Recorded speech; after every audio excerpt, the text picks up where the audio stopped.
CD Projekt Red is a catastrophe, and I will be impressed if even they can get Witcher 4 out.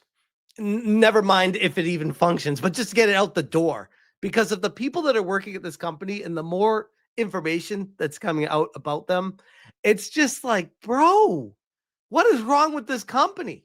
We're going to go through some of these employees that are actively employed at CD Projekt Red and nothing being done, no disciplinary actions. If anything, I would argue this is being championed at the company. And the studio itself has some policies in place that we'll go through towards the end of this video that explains my point of view. First off, we're going to start with this creature. This is Nare Lee, which I'm going to open this in a new window because it is a beast of an image that was shared to me anonymously. I also saw Pirate Nation post it as well today. They shared it to a few people. So shout out to the person that sent it. This is Nari Lee, Senior Community Manager at CD Projekt Red.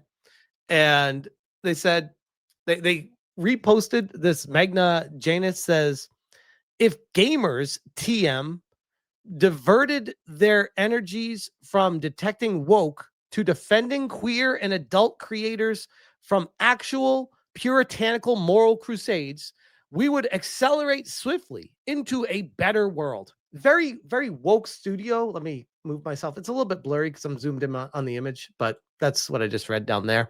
This one she wrote and quote tweeted Alyssa Mercante, the failed Kotaku journalist that is suing me right now. So that should tell you all you need to know from this person as well. But women not taken seriously by authorities, met with disbelief, needing to be persistent to be heard, being a global language no matter the severe situation. The rage of it is indescribable.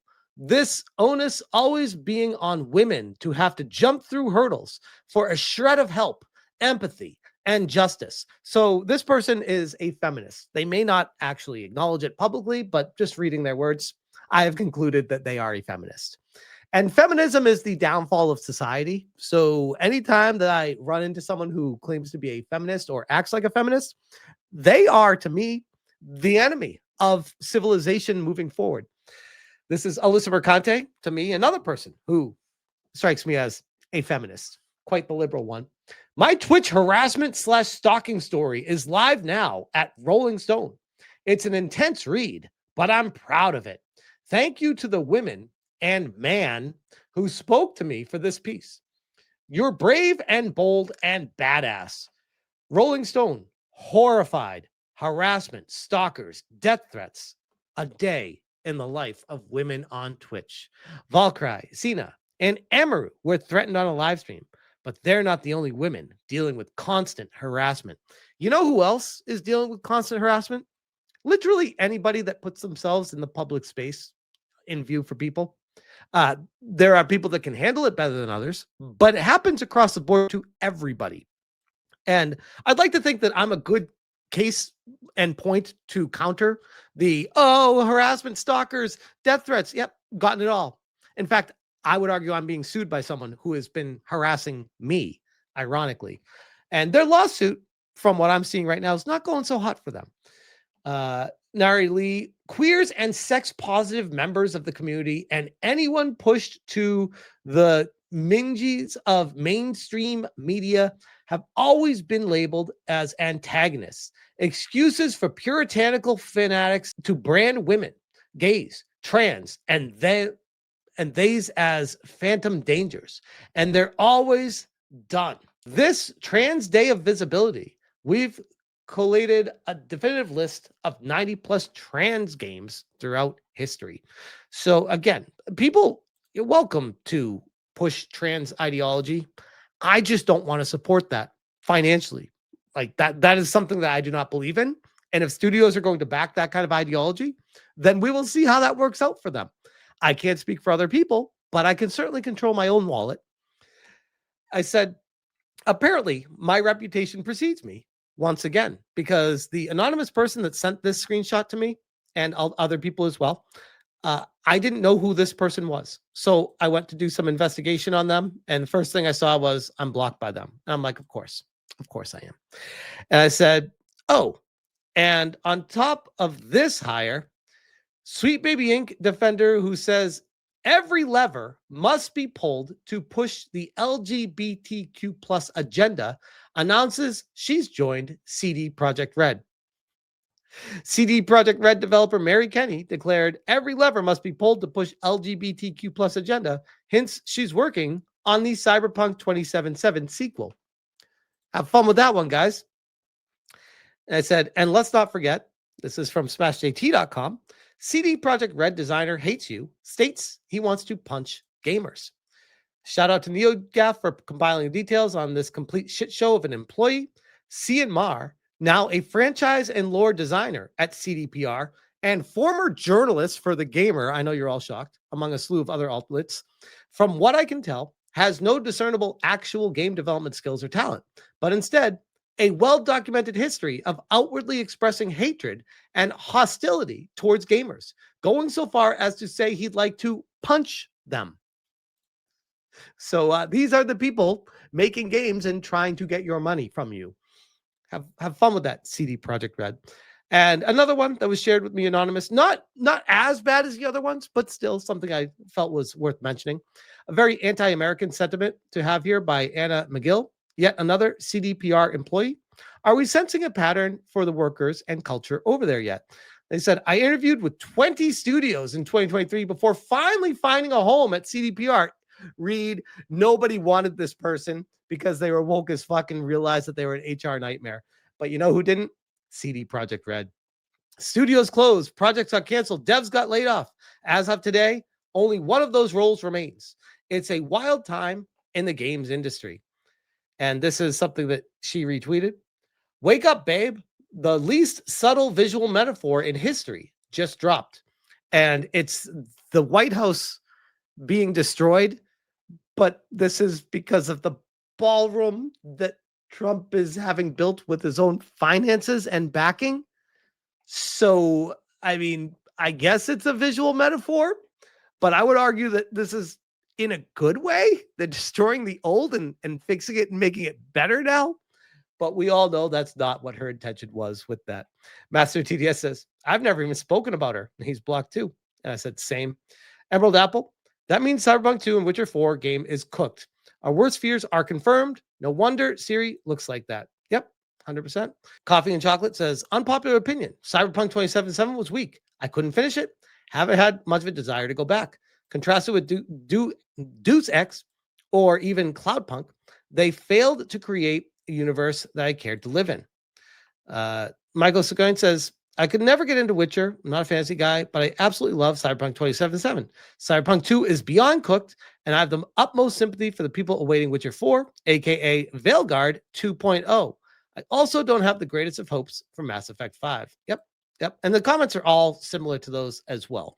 So I kept going and looking for more information on this Nere Lee person. So I went over to searching Blue Sky, that's apparently connected to, I don't even know what the hell Firefly even is, but they're on Firefly via Blue Sky. I mean, these people have their own social networks that they create for their cult and echo chambers. But something I wanted to point out that was just perfectly surmises my feelings here. Nere Lee, newest tattoo to join the league of powerful women inked on my skin. Medusa. Turn the men to stone. Oh, okay. Yep, that's a feminist. So what is CD Projekt Red? You might be asking. This is probably the best way to sum them up. There's a couple things. We'll start with this one. CD Projekt Red on X. We're proud to offer menstrual leave to employees. Team members can now focus on their comfort and health by taking time off when suffering from period pain. Oh, by the way, fun fact, they don't say it here, but it's not limited to women. Men can also claim the days off for their period leave at CD Projekt Red. It's a fact. It's all about inclusivity and fostering a supportive workplace. Hashtag Inside Red. Kudos to GOG for implementing this benefit first, which is funny because CD Projekt Red is the parent company of GOG. GOG would not be able to implement this without the approval of CD Projekt Red. So they're trying to make it sound like someone else did it first. It's like, no. You did it on a smaller scale first, and then you did it for your main company. And then, and we'll end it with this one too, because this is just classic. This is on their official website. You know, the same CD Projekt Red that claims not to be pushing DEI. CD Projekt Red in ESG news. DEI award for CD Projekt. In a contest organized by 30% Club Poland, the most interesting initiatives promoting diversity, equity, and inclusion were awarded. CD Projekt was among the winners, receiving recognition for the company's menstrual leave initiative. Guys, how does anything get done at this company on a daily basis? Could you imagine the hissy fits and infighting and drama that this workplace culture would create with these types of people? Especially if there's someone that doesn't think like this working there, how quickly they'd be ostracized from the group and how uncomfortable that workplace would be. The aim of the competition was to bring together DEI, diversity, equity, and inclusion initiatives that can provide ideas and inspiration for other companies. Competition was open to companies that presented concrete case studies of already implemented or ongoing projects related to DEI initiatives, aka we have a surplus of money and we want to spend it flippantly because reasons. Who knows? Raise your ESG score somehow and get the World Economic Forum to notice you. It is like, not even joking. It's the most ludicrous time in human history. And I'm including the time when they used to screw holes in people's heads when they had headaches. What the fuck are people doing with the DEI stuff? Menstrual leave was implemented in CD Projekt in April 2023 and allows a menstruating employee experiencing painful menstruation to take one extra day off a month. That's amazing. You can have a short week every 4 weeks. The initiative was introduced to support the creation of a welcoming and flexible working environment that understands individual menstruation-related needs. Or the women can get back in the fucking kitchen, make some sandwiches, and pop some babies out. And society can get back to single-income families where the man works and the woman provides for the kids. Is that crazy to say? Somehow that's controversial in 2025. Holy fuck. But yes, welcome to the world we live in. And these NPCs that have been indoctrinated in the back of their head, where women not only have an equal footing in the workspace, but now have additional days off because their bodies bleed. What was it? Was it Cartman? I don't trust anything that bleeds for 5 days and doesn't die. Something like that. Classic joke. But at the end of the day, I have zero faith in CD Projekt Red games moving forward. They've already been going down that path. We've seen it. But my goodness, Witcher 4, I feel for you guys that are big fans of that series. For me, I never really got into it. I know there are some diehards out there. I'm telling you right now, roll back your expectations. Do not get hyped for it because you will be let down. I promise you. Promise you. Same thing goes for Cyberpunk 77 sequel 2, but at the end of the day, this is the world that we're living in. And the only way CD Projekt and these other types of companies are going to learn is when they hit them in the wallet and it impacts their bottom line. Outside of that, nothing's going to change. You're spreading hate. I'm spreading hate. Yep. By the way, I don't want to make it sound like women can't work. I think it's important for women to work. But I think it's also important for women to realize that they are not always on an equal footing with men. Their bodies have needs that men do not have needs for, or situations where they're unable to keep up. It's just the reality. It's fucking science. It's biology. Like, sorry, what are we doing? I will say, like, coming from a man with that's married to a woman that works full time as a nurse, it is a lot. It is a lot on our family for both of us to be working all the time. And she's not even working the full 5 days a week. She's doing 3 days a week. What's it? 36 hours a week, 3 12s a week. And it's a lot on her. It's a lot. Plus raising 2 kids. And she is like hardcore mommy mode, doing everything with the kids as much as she can, participates in the Girl Scout stuff, does the basketball with my son, like all this stuff. I'm like, she's a fucking rock star. But it would be really nice to live in a society where she didn't need to work. It would be great.